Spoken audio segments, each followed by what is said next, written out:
How are you? I hope you're very good. We won't stop and we can't stop, which means that no matter whatever the situations are going on in the world, globally, locally, whatsoever it is, but we won't stop because we can't stop.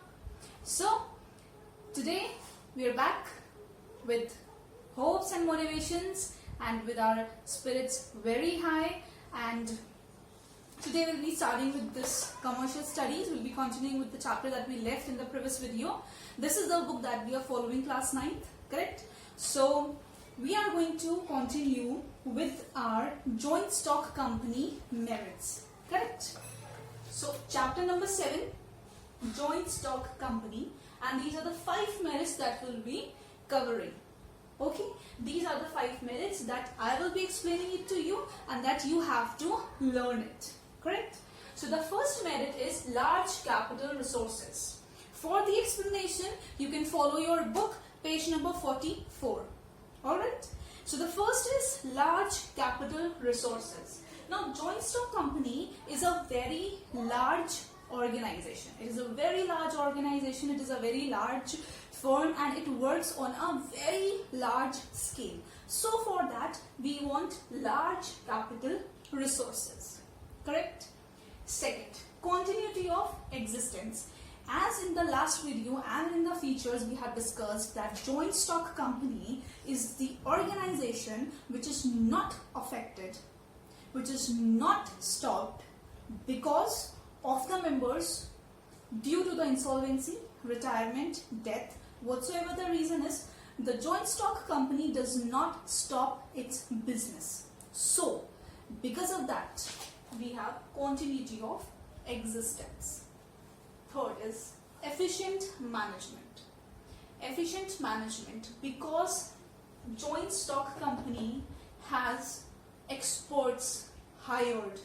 There are board of directors, there are experts, there are highly qualified people working in this organization.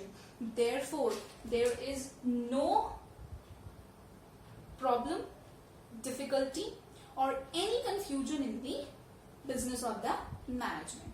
So the management is very efficient. Everyone gives everybody's opinion.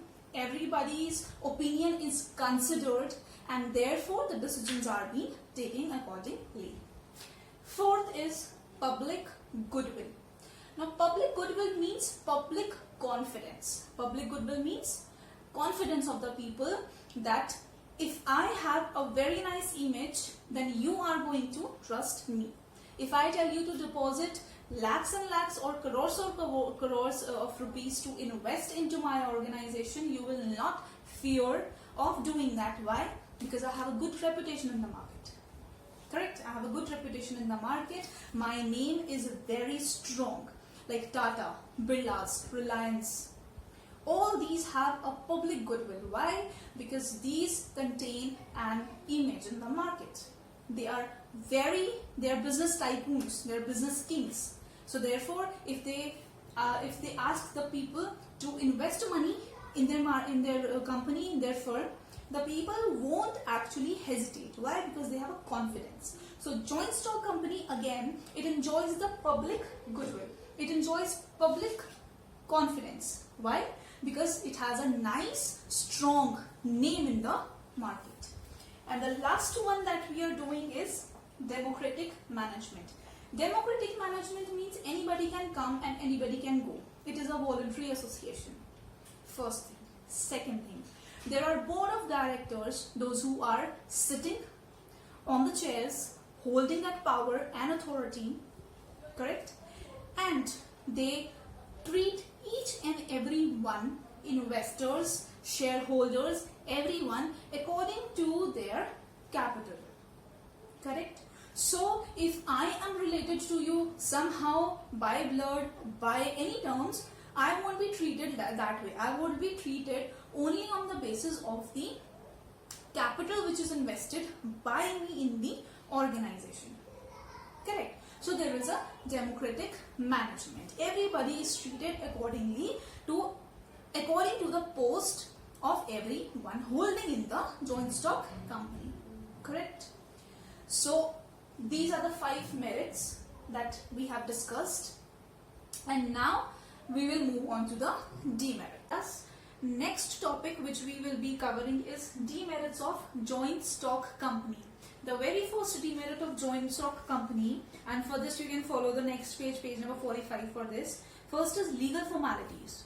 Now joint stock company being an artificial person which is created by law, which means that its godfather or its creator is the law, the government.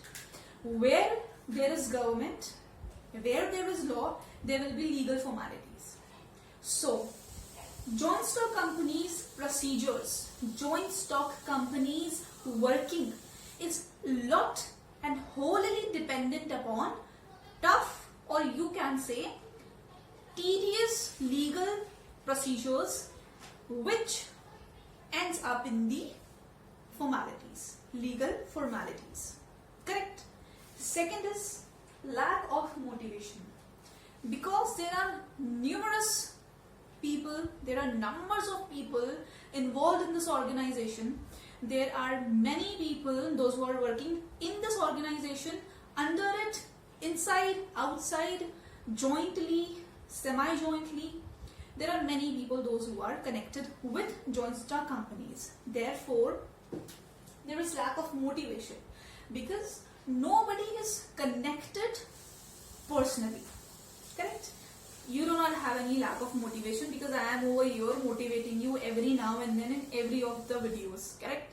So, lack of motivation means the people, they are not related personally. Now, where there is interpersonal relationship or where the people are not related personally, there will be lack of motivation. Why? Because there is no head or there is no boss to look after the employees or the workers. Third, delay in decisions. There is a long chain of workers, board of directors, authorities. Correct? There is manager, there is CEO, and etc. etc. Because of which the decisions may delay. Why? Because the information might not transfer from one chain to the another chain, which leads to delay in the decisions. Next is corrupt management. Corrupt management means the management is not true, the management is not loyal to the organization that they are working in. Now, two types of corruption can be there. First is your frauds or misuse of the property. Okay, and artificial profits or losses. People may take help of certain people and may forge the documents or may show false profits and losses earned by the department or the company, which leads to corrupt management. Fifth and the last point is conflicts of interest. There may be misunderstanding between the people, which hinders the working of the people in the management. It also affects the environment that they are working in. It also affects the harmony of the environment they are working in, because there might be reasons of, there might be egos, there might be clashes of thoughts, views, etc., etc., which create a conflict in the interest of the people. Alright, so children, we have discussed 5 merits and 5 demerits of joint stock company. Very, very, very important. Alright, I hope that you are going to pay very attention to these topics, and I'll see you in the next video. Bye bye.